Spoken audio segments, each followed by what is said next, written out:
Hello, and welcome back to another reflection.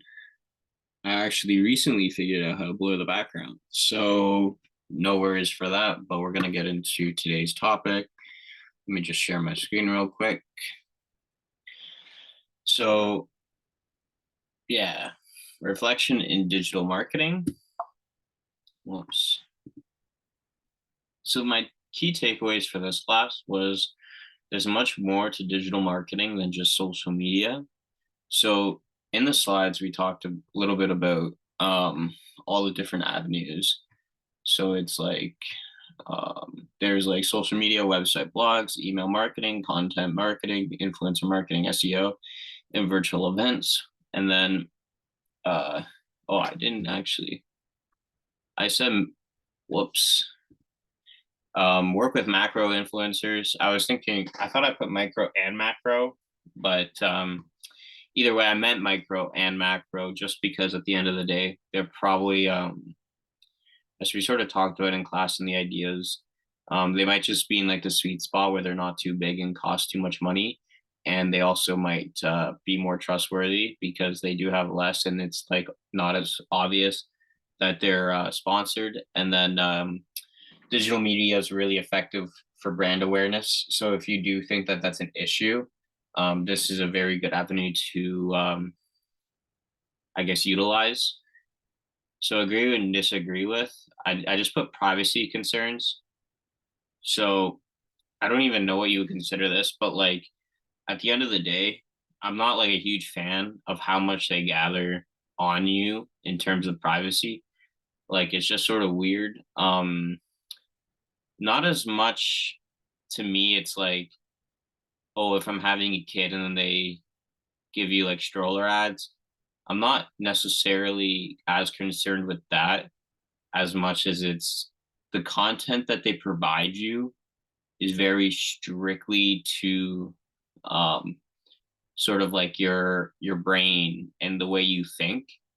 So then it ends up forming different decisions in your mind that aren't really grounded in reality. So like a huge thing, for example, is um, they'll often show controversial opinions on social media that are grounded in the opposite viewpoint that you take, and it's almost like to trigger you and get you pissed off, because they sort like it's just sort of not a healthy mindset to be in. But I've never actually met anybody that is like that in real life. Maybe they do have opinions, but I've never seen people that are as toxic as they make it online. And I just don't think it's necessarily healthy. And the way social media capitalizes on it, just not a huge fan of. So what surprised me is YouTube and Facebook have the largest reaches. It just sort of surprised me because um like I understand I'm not the market, but to me it's that Facebook doesn't necessarily have like huge reaches such as like an Instagram where they have people on Facebook, like they don't have like millions upon millions of followers versus like somebody like Kim Kardashian, Ariana Grande have a lot. And YouTube, like it sort of makes sense to me. And maybe I just don't like watch those like massive YouTube videos. But I feel like it wasn't as viral as it used to be in like the early 2010s and stuff of that nature anymore because there's just so many other options to watch those same videos other than YouTube that got all those views. But maybe I'm just not watching the same ones. So, significance of this content. So I said it demonstrates all the uses of digital marketing because to me, I thought it was just like one thing. So like I thought social media would be considered to like content marketing, influencer marketing would be under that. Um, so I never really thought of it as different things, which obviously I should have because it is different. I believe like social media is like more like, let's say Boston Pizza has their own account. Influencer would be on social media, but like somebody like endorsing Boston Pizza and content marketing would be like um them making a video of like a pizza or something. And then it gives us have more of an idea of how we might want to utilize digital marketing for campaigns as well, because then it's like, oh, I actually want to do SEO marketing instead and somehow combine it with whatever else I want to do instead of just being very one dimensional. Whoops. Ah, crap. Here we are. Did you change your mind about anything? Google knows less info potentially than Facebook. So we talked about this in class, and the reasoning was something along the lines that you don't have to sign up for Google, but you do for Facebook. I was pretty indifferent just because I feel like at the end of the day, Google can track your whatever, like just because you don't get an account, like they can still track your IP and whatever phone and just know. They probably say that they don't do it, but they probably like have that information. I wouldn't be surprised. I don't know, maybe I'm a conspiracy theorist, but I don't think anything's private, to be honest, whether you sign in or not. Um, I think they got everything. Like if they want to find something on you, like if you're important enough, they can, unless you're just like using fake stuff for everything. What I thought I knew and did, BBC versus SMM. So in class, I gave a slightly different definition of it, because instead of doing SMM, I did SEO. But like at the end of the day, it's like more of an umbrella term. It might in terms of let me see before I say this wrong in here, because yeah, social media. Wait, no. Here, yeah, social media marketing.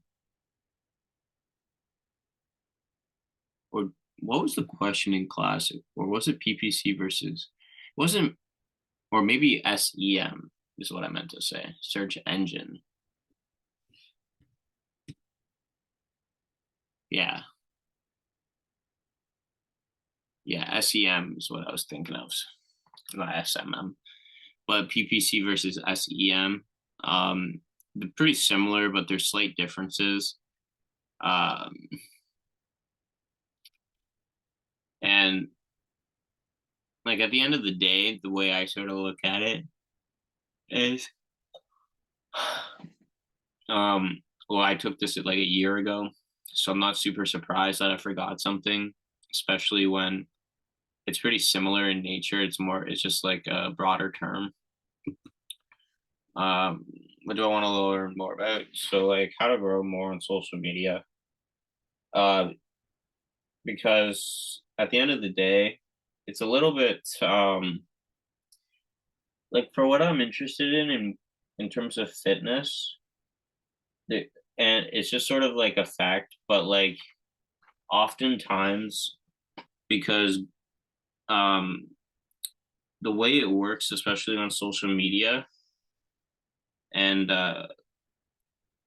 is that typically speaking, at least in fitness industry, that women can grow much quicker because guys are willing to follow people that they think is attractive.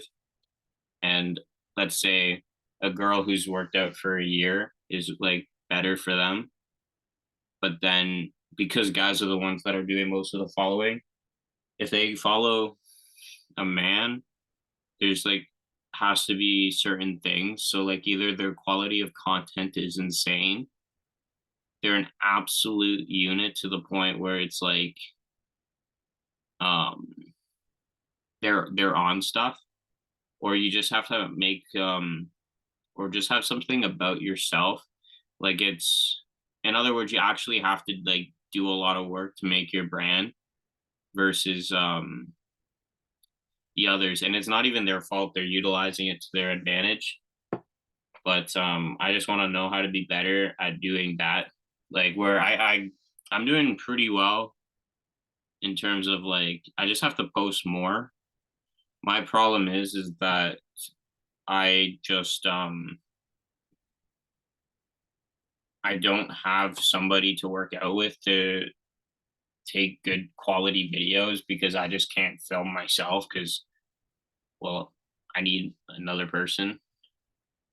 How can I apply? So similar to all the other weeks. So it can generate potentials to create buzz and awareness for anything that's struggling. And then if someone viewed it to be a problem with digital or brand awareness, it could utilize the outlets. So like at the end of the day, it's just another way to enhance and broaden your horizons when it comes to creating campaigns. Then we have a sample. Um, so what I first my first thought was influencer marketing was Chris Bumstead, Mr. O. So he's sponsored by Jack Factory, and at the end of the day, a lot of people end up using his supplements. One, because he gives them a discount code, so it's already cheaper.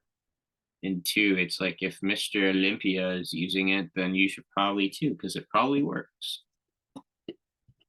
And then for email marketing, I just grabbed this straight from my first email. And it was shoppers trying to market towards me. Spend $100 or more on cosmetics, and I can get like 30,000 points, I guess. And I just got that because it just sort of like my whole email is just filled with uh email marketing advertisements just because I sign up for so many free things. And as part of that, I just have to make sure that my email, but I never look at it. And lastly, I chose PPC. And this is just from my e-marketing Mimic Pro assignment, where these are like a bunch of keywords that we had, and then we would bid and then pay for it, depending on our bid and how many clicks it got. And there's significantly more keywords, but it just sort of shows like how important it actually is when you're dealing with trying to drive traffic to your website. And that would be it. Thank you for watching my reflection. And I'm just going to stop screen sharing. Have a good weekend.